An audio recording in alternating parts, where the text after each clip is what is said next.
Hello, guys. This is episode 19 of the Football Truth podcast. I am happy to have a friend of mine on, David Balji from the East Coast. Welcome, David. How are you, mate?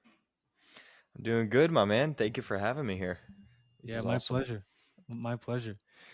David's is somewhat of a marketing extraordinaire, and I wanted to have him on so he could share some wisdom to athletes about how to take care of their money, of their financials, because everyone knows that classic story of the guy that got the big contract, buys all the cars and the houses and the vacations, and then he's broke when he's, you know, 30 years old, huh?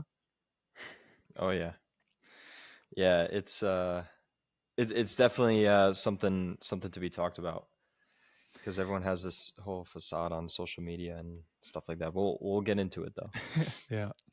So from what I understand, David's been in marketing since he's in high school, almost 7 years now.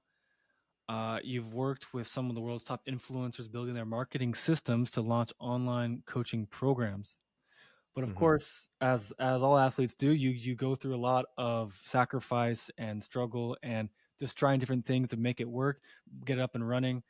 Mindset, skills, funnels. I'm sure different kind of platforms online, copy, and obviously doing the physical work. So your goal is to share the experiences about it and what most people in the industry like to hide or possibly keep secrets about. And we're going to talk Hmm. all about that in this episode. Hmm. For sure. And so hopefully you can help people basically skip the trial and error, sing through the bullshit of what it takes to go from good to great. Yeah, I don't hold anything back. Anywhere on my social media, I try my best to not hold anything back. So it's gonna be really raw. Amazing. Well, get things off. Well, first of all, give guys some more information about your background and your journey and what you're doing right now. Yeah. So it's been about, I think, 7 years. We started in March of 2017. So yeah, it's been about six and a half, almost 7 years. And we started off as like a digital marketing company. So we are doing the Facebook ads. And at the time, I was in high school.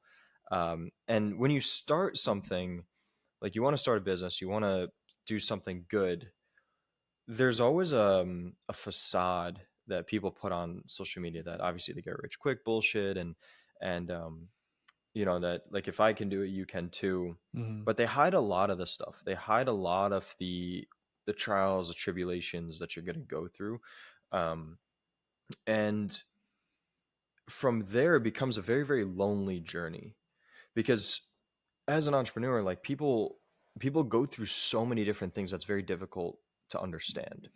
Um, So, like for me, a lot of the times I went through experiences where I just didn't want to share it with anyone because I knew that no one would really understand it. And so I wouldn't fully recommend that. But it's something that kind of built me as a person to deal with it on my own so that I don't have to rely on other people. Because I know that things are going to go south at times, right? So they're going to fluctuate. But anyway, so I pushed through high school. I started in my sophomore year of high school. Hmm. Went through a lot of, just shit with, are we allowed to curse on here? Yeah, why not? Doesn't really matter. Yeah. Let's do. So I went through a lot of shit with some of my so-called friends at the Mhm. time, where people would kind of be making fun of me and stuff like that. And teachers also didn't really like the idea that I was trying to start a business. I was like reading one book during class, and she just kept on Nice. yelling at me for not like stop doing that. And I was actually reading How to Win Friends and Influence People in one of my classes, and I like fell asleep because I was just so tired from staying up. At that time, it was like the grind hours where you would be up until 3 a.m., get up at 7 kind of thing. And I like fell asleep reading the book, and one girl kind of just woke me up and she's like, "Are you trying to learn how to get friends?" And I was just like, just what the hell are you? It's just stupid stuff. So, Hmm. so I was going through a lot of stuff with that, and then I actually also went through college, but college was a lot easier because I learned how to maintain a lot of the hate coming in and out. I also had some other stuff that people were kind of saying, and I just kind of let it go over me because I knew that that's the cost of where I wanted to, to get to. So we were doing the Facebook ads for a couple of years, and then we shifted into the coaching side. And in the coaching side, we just taught what we were doing on the agency. So what we did when we had the agency was a full stack. So we would work with these business owners on building their Facebook ads, their online programs. So like the funnels, we were doing the copywriting, the email automations. We built all of that for them. We were doing it specifically for the ultra wealthy entrepreneurs. So these guys had a net worth of anywhere from 100 to 500 million dollars, and so they already achieved their success, but they wanted to now teach it. So they had stuff like their books, they had webinars and things that they wanted to put out to their brand, but they just didn't have like a vehicle. So that's where we came in and kind of did that. Um, and then I was like, what, agency is just, it's too difficult. It's a lot of moving parts and stuff like that. Let's just go into coaching. So then for the past like year and a half, almost 2 years, we started to do coaching. Um, and then we just to teach it, right? And so now we're kind of moving a little bit more back towards the done for you agency because we have a bit of a different model, uh, just because of how the industry is shifting. um, Hmm. and so with the way that buyers are or consumers are buying things and stuff like that. But it definitely it's been quite the journey, especially on the mental side of things. Like it takes a toll. It takes a big toll that no one really emphasizes enough. Hmm. So but it's been a great journey so far. Well, that's one of the interesting things that I can see that you're talking about is that when you have a big goal for yourself, and there's people around you in your life or in your circle or at school, whatever, don't really believe in you, obviously, and basically they're just nervous because they don't have the gumption to attempt what you're attempting. Hmm. And so yeah, like even of course it's one of the common things about athletes hearing from their parents or from coaches or from professors saying, okay, like you won't make it, just go to school, get your degree. When the guys that are good enough, they will make it. And it's about that perseverance and that ability to stick to your purpose and be confident in what you have going on. And Hmm. eventually, like, you make it, and those guys or those people start to come ask you for help. Yeah, yeah, I've had that. I've had those exact people. When I would put out job posts like on my social media, they would swipe up and want to work for me, and I was like, sorry, I can't help you there. You aren't Yeah. qualified for the job, mate. Yeah. What are some of the things that you see online that a lot of athletes or just people in general don't know about these influencers? Some of the behind the scenes dirt. There's a lot. There's a lot going on. It's really not what it seems. Hmm. There's so many fakers out there. Now, the thing is in this online service based industry, the way they like to do it is they have to grab attention, right? Hmm. So, let me see if I get this correct. So, back then, labor was the leverage, right? First, it was I don't know if I want to say this because I might mess it up, but back then labor was like the most like leverageable thing, and then it went into there's I'm gonna skip over one, but then it went to software, which was like the Jeff Bezos and like the Hmm. Amazon and all that stuff, and now it comes into attention. So whoever first had can outsource the labor, right, in the best way, and then there was one I forgot which one it was. It was taking loans out like from the bank and like the credit and stuff like that. Hmm. So JP Morgan, all that stuff. And then it was um, software and tech. right? So whoever could build the best softwares, and now it's attention. So whoever has the most attention on the platforms wins, right? That's Mhm. the number one thing that everyone's leveraging. And so they create this like this image of, if he can do it, why can't I, kind of thing. And so what is it usually? I mean, people love status, right? So as a copywriter, we know that people are driven by status. So anything that makes them look good, feel good in front of others, right? Or even their past selves, is what's going to drive their ambition, drive their motivation. So when people see the cars, they see the money, and they see all this, they think that it's easy to get there, Mhm. and then they get bought into like this goal, this vision, right? That someone else is kind of painting for them to get to. Um, and it's not all sunshine and rainbows, because, like, the one thing is that if you're running an online service based company, there's a lot of expenses, right? And then you see all of the travel and, all this, but realistically, they just pick the right credit cards, and they put, all the expenses on there, right? Mhm. So then the FTC picks them up, and it's like, because they promise so many different things, and then like there's um, a lot of big misconceptions that go on, right? Mhm. But what's important to remember, and this was a big shift for me in terms of mindset, is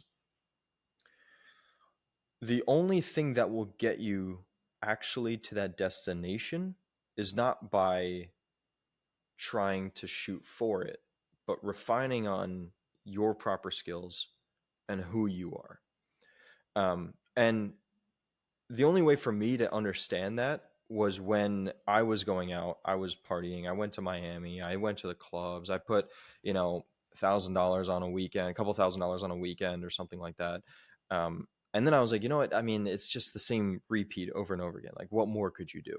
Mhm. You could, ride the jets, you could drive the cars, but it's like, it's just going to keep sucking out of your bank account, and then is that really the life that you want? Because you're not going to feel fulfilled. You're just going to keep chasing and chasing and chasing something that just doesn't have any intrinsic value to, right? But, specifically speaking about men are built upon the foundation of, um, achievement, right? And actually doing well, Mhm. right? And being challenged.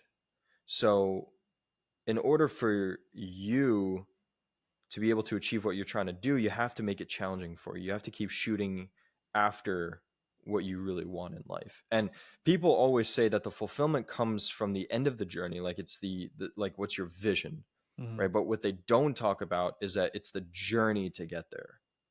Because if you think about it, you accomplished, like, if you were to close your eyes and think like, okay, what do I want in life? Cars, jets, maybe it's the women, the big house, the house on the beach. Okay, you have all that. You don't have to work a day in your life anymore. So what are you going to do next? You can only go to so many restaurants, right? You can only travel to so many places, right? But it gets exhausting. Like, I've done it, not like to a great extent, but I've traveled a lot, right? I've traveled maybe, 3 out of the 4 weeks in a month to like Mhm. great spots, and it just gets exhausting. So once you get to that point, you're going to think, what else is next? You're going to get bored. And it's probably going to be where you're going to start another business, you're going to start another venture, because the human body is always a goal seeking mechanism. You're always seeking to achieve more, right? So when it comes to trying to hit a goal, it's always the journey that you feel fulfilled. It's not so much the end goal, Mhm. right? Because you hit the end goal and you're like, okay, what's next? And that's what people don't talk about. It's always the journey of getting up every single day, winning the week, winning the month. And you look back and you're like, you forgot all the struggle that you went through because you achieved it, you know?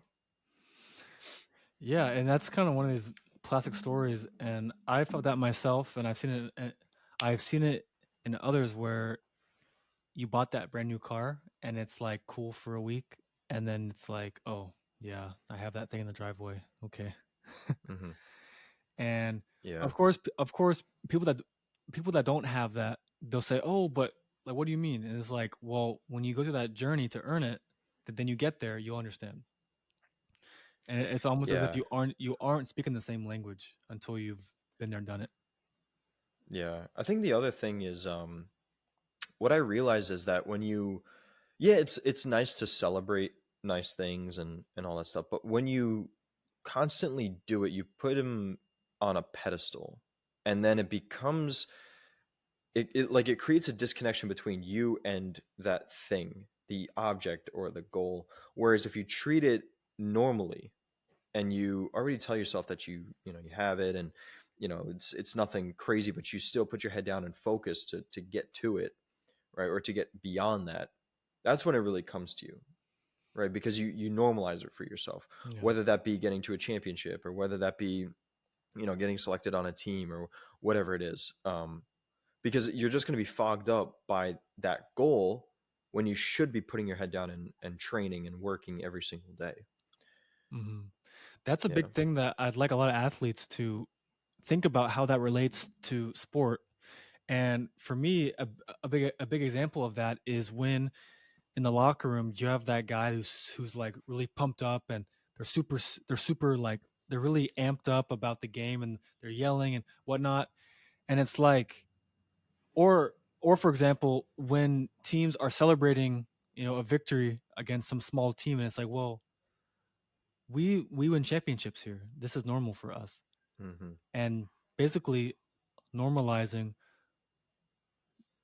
elite performance and top level results is how you want to think about things. And it goes into how often I'm asked, Taylor, how how do I become confident?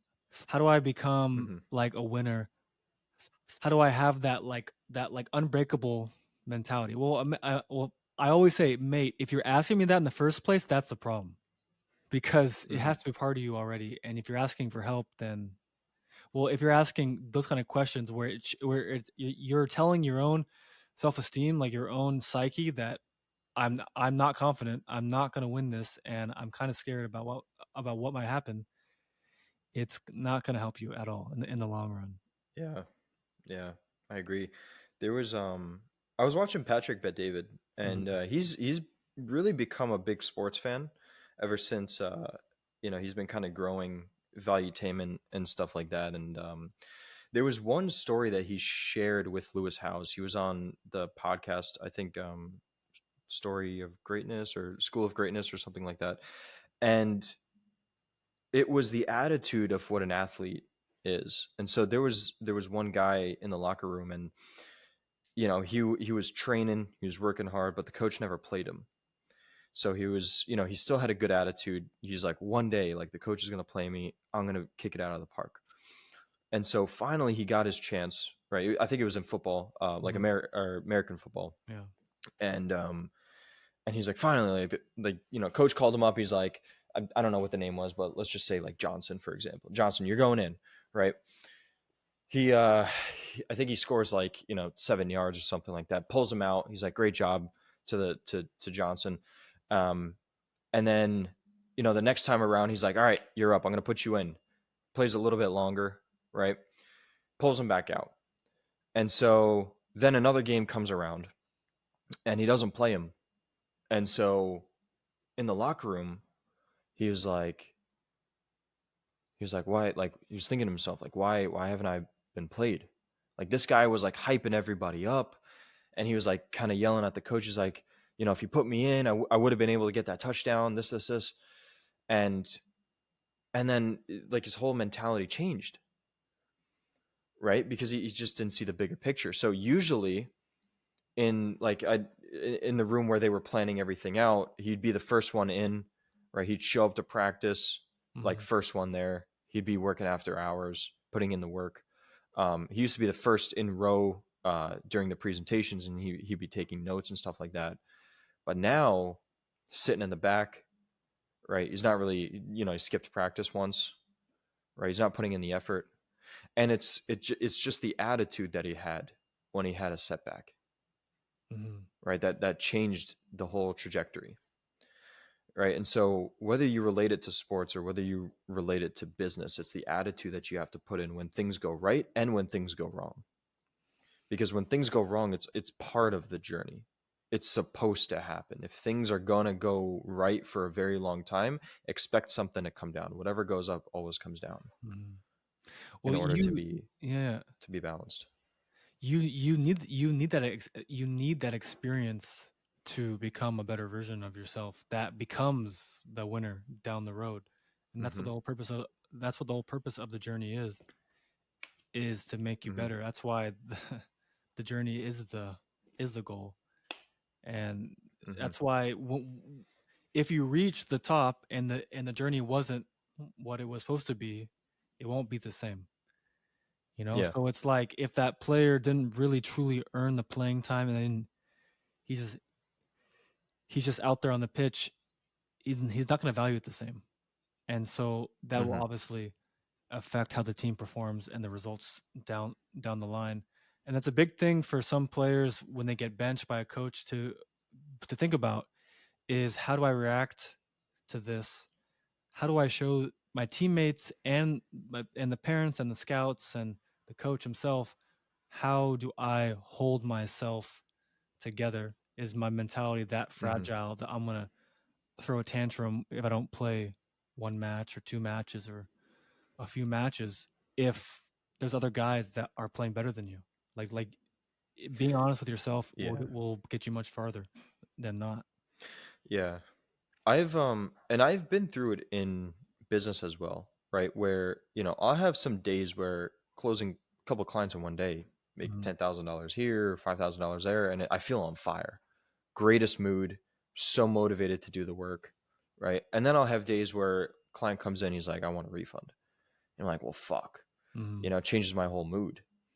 But then, having been in business for about 6 or 7 years, I've been able to like look at how my mood changes based off of what's been going on. I look at all the fluctuations and I realize that it's really just how you react to it, your attitude, your emotions that determine how well you do every single day. mhm, So if you just almost brainwash yourself to tell you that, today's the day, right? It's gonna be your day. You had these successes, like almost kind of just brainwashing yourself. You can perform at a high level, right? But it's always the emotion. And it's the same thing in sports, right? If you just have the tunnel vision, you focus on the one thing, the goal. And you tell yourself like, look, it's going to happen. And if it hasn't happened, it's going to happen soon. Something's weird because it should have happened, right? mhm, The negative or the setback or whatever it is. So it's always the emotion that blocks you, right? And that's why it's also that you should never attach, your dreams, goals, visions, anything to like anything materialistic, because when you love the journey, you understand that that's part of it, right? But if you got this amazing car, God forbid you go into a crash and now like you're depressed, you're just letting that control you, mhm. right? Well, the thing is, if you earn the car the right way, going through the journey, the struggle. Say you lose the car for whatever reason, at least now you've now you've upgraded into the person that is capable of achieving those things, and so you can get That's right. a new car pretty soon. Hmm. And that's one of the That's things right. that athletes really forget about is there is no kind of easy way out. There's no cheat code. There's no like one Hmm. secret that's going to change everything. There's Hmm. like basically a myriad of factors that you have to constantly be improving day by day by day by day, and then one day you're that guy. Hmm. 100%. It's always a compounding effort that it comes into it. um but yeah, I agree 100%. So you mentioned how you started uh, kind of your own business in high school. And one of the things that happens a lot these days in America, especially, is soccer players, football players are in this a situation where, okay, I want to go pro in Europe, but my parents want me to go to college. And in terms of making money, in terms of education, how do you weigh that up? Because for me, of course, if the guy's good enough to play pro, then he can play pro. But then, of course, everyone says, well, go to college, get your degree, play for a few years. How would you say your college degree helped in your work? Obviously that you started before college. It's a great question. So I went through it a lot. I definitely did not want to go to college at all Mhm. because I was already doing what I wanted to do. But my parents insisted I go, and there was no way out of it. I tried Yeah. dropping out so many times. There's just no way out of it. Yeah. Um, and so like I've had friends tell me like, why are you even in college, dude? You're doing what you want to be doing. You're making money, whatever. I said, my parents just want me to go through it. And so over time, what I realized is um, your parents always want the best for you, right? And they don't want to see you struggling the way that they did when they were growing up, right? When they were growing up is completely different times, right? Especially when it comes to education. I mean, that was the most important thing, and you'd be lucky if you got into it in a very good college. So it took me a bit to realize that is that they do want the best for you. They're not doing it because they don't really believe in you. They're Mhm. doing it because they don't want to see you struggle, right? And so if you do go ahead and pursue what you're wanting to do, you can have a backup plan for that. Right? And so once I realized that, it hit me, right? That was probably in my sophomore year of college, Mhm. right? And so I, it still was kind of annoying to go on to campus all the time because I never stayed on campus. So I went through all 4 years, Mhm. but I took the train to go onto campus, and I did that for a reason, because I was working on the business and I wanted to stay focused. So what I did was, what, there's no plan B of leaving college, so I gotta work with it. So what I did was I put probably 70% in the beginning. For freshman and sophomore year, I put in 60% of my focus into the business, 40%. And then junior year came around, senior year came around, the percentage for how much attention I put into the business started to move up. So it Mhm. was like 70%, 80%, 90%, because things just got easier. I also picked a very easy degree. So I graduated with a leadership and management degree. Okay. There you go. And so what I was doing was already, or what I was learning was already what I was doing, and Nice. that actually happened to be a very easy degree because I finished the credits a year early. So then I just had to take some BS classes just to fill in um, the requirement. So what I also did was in college, it's very easy to get caught up with the norm. Mhm. For me, I prioritized my business or whatever goals that I had. So I would take calls in between classes. Okay. Um, I would, leave campus as soon as I can. As soon as like class ended, look at my train schedule. When is the next train coming? I would go ahead, hop on that next train. I wouldn't stay. Um, because I am most focused at home. So whatever I could do to get home, I would do that. Otherwise, I would go to coffee shops, right? I'd sometimes get in there early so that I could take some meetings before my classes. And I was offered, uh, to go into like a master's and stuff like that, and I was like, I'm not really into it. Yeah. And at the time, I signed some really big clients as well, so I worked my butt off through it, and it was this or nothing. So I was like, I have to find out a way to make it work, right? Because I know that they want the best for me. Um, and I knew that like there's no way of getting out of college. So I can either be bitter or get better. And so I chose to get better, right? And so I just made it work.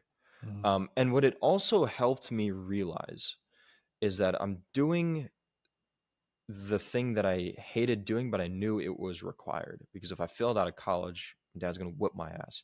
Right? Yeah. I'm Middle Eastern, right? So it's pretty typical. But Yeah. I also knew that it would 100% upset my parents, and it would not be something good to do. So I was like, you know what, I just got to do it. And I graduated with a pretty good GPA, Mhm. and so I think that was also a big lesson, is that like sometimes there's things in life that you just don't want to do, but you just have to get it done. And it made me also realize that, someone like my father, there's a lot of things that he doesn't want to do, that he doesn't want to have to wake up so early and go to work, especially when he came to this country. He doesn't want to have to get up, go to work, but he has to do it. He has no other choice. And I remember one of my friends told me that when they first came from Syria, his dad would get up at like 4 in the morning, come back at like 12, like a lot of the time, and get very little sleep, Mm, working 2, 3 jobs just to support the family. And he was doing the things that he didn't want to do, but he knew he had to in order to achieve the goals. Right. So when it comes down to going to college, because of your parents wanting you to do that, this, just always remember that they're doing it because they love you. They want to make sure that you're taken care of, not because they hate you or they don't want to support your goals, but because it is the norm, right? And doing things that are uncomfortable are very difficult, right? Especially when things are moving very, very fast mhm. these days. So again, you can only get better or you can be bitter about it.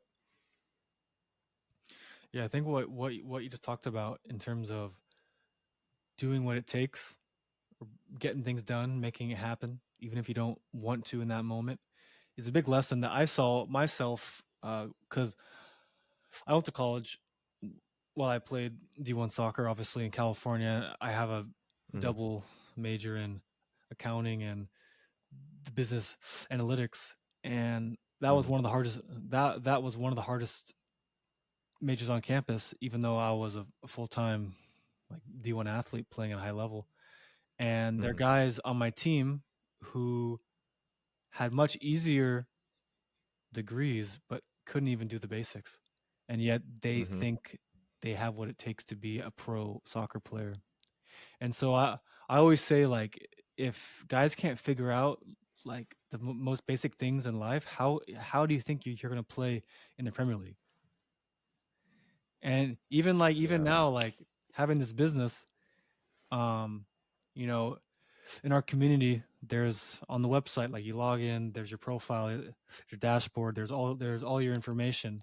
If you can't even do that, okay, if you can't even figure out how to log in and access your profile, and you're emailing the admin 5 times about how to which like button to press, like just give up the football, How do you right? expect?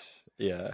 And then at the same time, about a year ago, I introduced a super low priced product to try and help some of the high school kids or players from countries where they have really bad currencies and whatnot. And I'm like, mate, it costs $5. If you don't have that, please get off Instagram, get off YouTube. Well, actually, in fact, get on YouTube, get off Instagram, stop playing soccer, figure out how to make $5. Because Yeah. if you don't have $5, you won't have food that night. I mean, like maybe Yeah. some rice, but there. Just to echo your point, there are basics. There are these crucial fundamentals of being a man. That of course, playing pro sports on top of that is fabulous. It's great. It's amazing. But if you can't do those things right, then like, what's the point? What's the point? Yeah. And even Yeah. just to double down on the whole college experience, it is great just to please your parents, but don't forget, if you're learning marketing from professors that don't have their own business, or if you're learning, you know, if you're learning sports therapy, if you're learning physical therapy from trainers that have never played at a high level, realize that it's not reality. It's kind of just theory backed by Yeah. the bureaucracy. Yeah. I mean, if you are gonna go through with it, at least do it wisely. Yeah. So do research on the professors, and pick things that are definitely going to help you. So like if you're going into business, you want to start a business. Me personally, what I would recommend is to learn psychology. You Hmm. don't even have to have a degree in business, but if you learn psychology and how the brain works, you'll understand sales, you'll understand marketing, because that's what it really comes down to, right? And then also networking. Like if like one thing that PBD talked about, Patrick Bet David, was if you are going to go to college, some guy asked him, he was like, if your kids want to go to college, what are you going to say? He's like, well, I'm not going to prevent them if they want to go, but if they are going to go, they have to find um, certain people to network with Hmm. and build that value. Right? There's a couple of people that I know still from college that are putting their head down, focusing, working, just like I was. Right. So if you're gonna go, become friends with the trainer, become friends with certain professors that can hook you up with, certain positions elsewhere, and leverage at least that opportunity. Right. Because at minimum, those are some resources that you can use right away. Yeah, something that you just said there really echoed a point in my mind about uh, something that we're seeing a lot these days is this sad boy, l- lone wolf mentality. And I always kind of crack some jokes online. I'm like, smile, learn to smile, learn to be friendly Yeah. to your teammates, learn to smile at your coach, shake his hand, look him in the eye, show your coach that you actually have some balls. And it's funny because nowadays online, a lot of these motivation accounts, they really, they really manipulate, and they press the buttons of these depressed, kind of isolated video game kids, and this lone wolf sad boy mentality, and they're just enabling that. And it's kind of easy to get caught into because there's the music, there's like the clips, there's the editing. It like, oh yeah, sounds so good, be lone wolf, just hustle, hustle, hustle, work harder, work harder. And it's like reality, life's not like that. You can Hmm.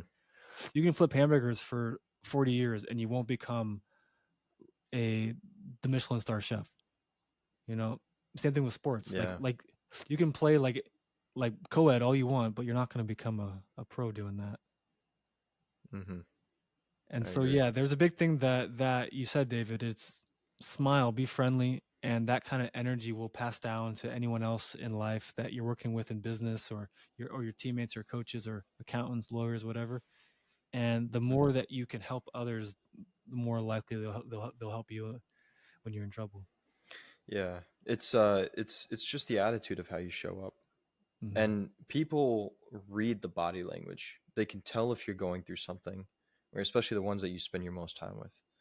Um, and if you're just going to be a jerk about it, people won't want to help you, right? But if you still keep your head up high, right, but people can sense that you're going through it, they're going to want to open up. They're going to want to help you, Hmm. right? But it all just depends on how you show up every single day, right? And it's that energy that will create the opportunities, because you're always being tested, right? If like God is saying, you've been doing so well, let me throw something here, because he's always trying to make you better, always trying to Yeah. make you stronger, right? And so, if that little thing pissed you off and ruined your entire day, it's like, oh, you may not be ready for what I have in store next, which is, the grand thing, right? So it always comes down to attitude. One example of attitude that I see a lot, and I'd like to get your point on this, is with all these clients that you work with, how important is it that you show up on time and that you show them that you'll do what you say? So this is by far one of the most important. I had this one client. She's an athlete. She actually plays soccer. I think either I want to say goalie or striker, complete opposite positions, but Yeah. one of those.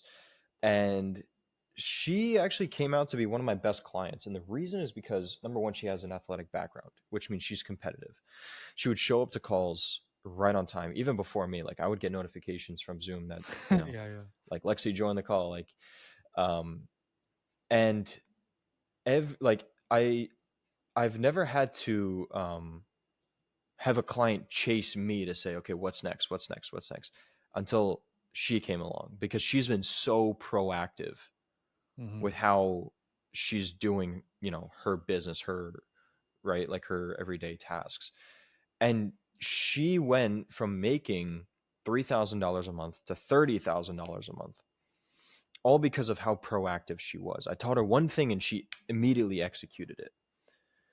And so, I hired this one guy, Sergey. He was my client success manager for our clients, and he had this one rule of like 24-hour at a 24-hour implementation.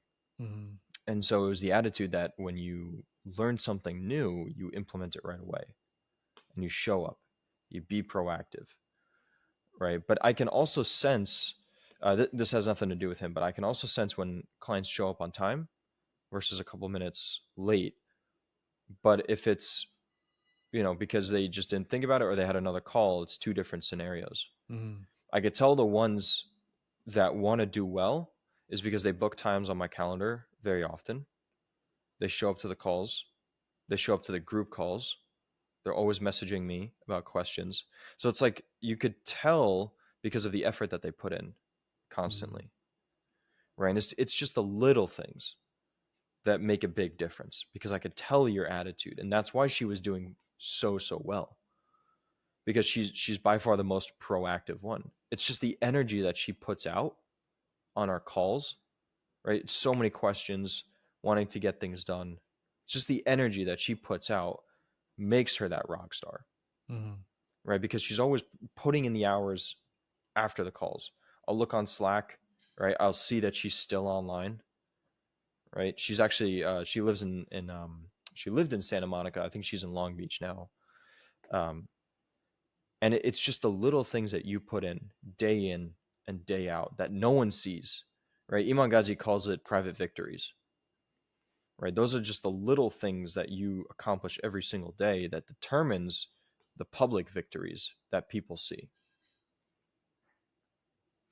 Yeah, and this is a this is a great point to echo to athletes: being on time, being uh, clinical with how you play, being very attentive to all the small details take you a long way with yourself, obviously in your performances, but also Mm, how coaches think of you.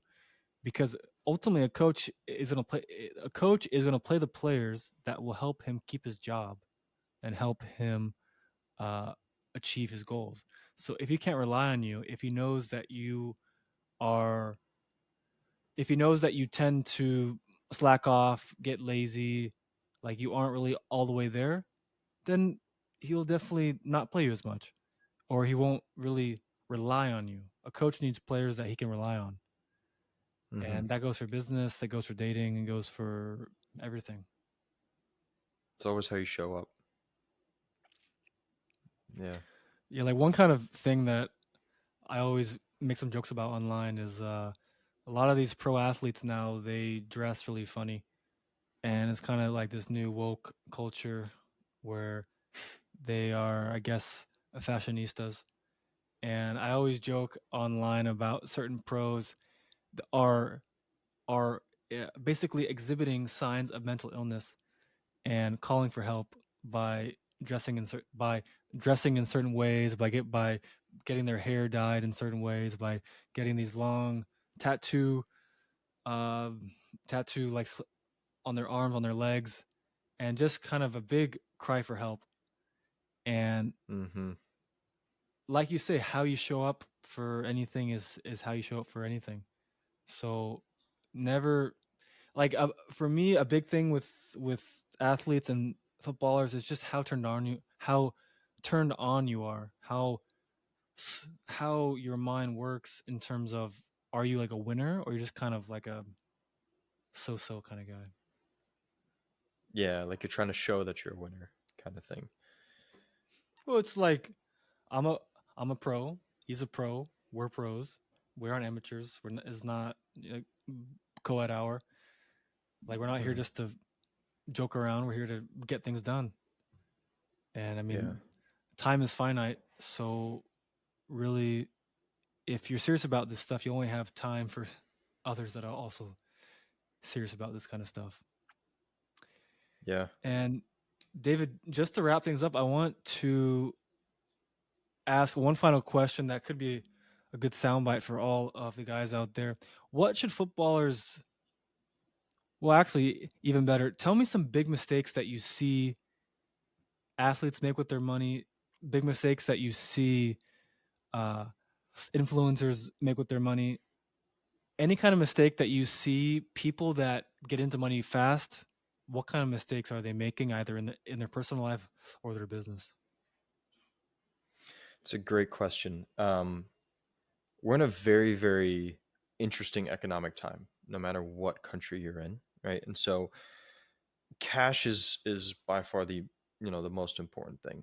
Mhm. And so the natural human nature when you get money is to spend it, and it's extremely easy to spend money. It's very difficult to Yeah, make it, yeah. right? Because you put in 10 times, 100 times more effort to make it than it is to spend it. I could drain out my entire credit card right now if I wanted to. I know 5 things I could spend all my money on, right? Mhm. But then it's like there's a lot of work that you have to put into to make it back. Um, and yeah, you can buy the riches and you can buy all that stuff. I'm not saying don't. What I'm saying is be responsible with it, because things are never guaranteed. And what is guaranteed is what you own, what you have, right? So if you're, if you lost your gig, or you lost your position, or whatever it is, that income stopped. Now, if you have that cash, you can get back on your feet because you can buy out anyone, right? Mhm. But if you don't, you're going to be starting at ground zero. It's going to be very difficult to get back on your feet.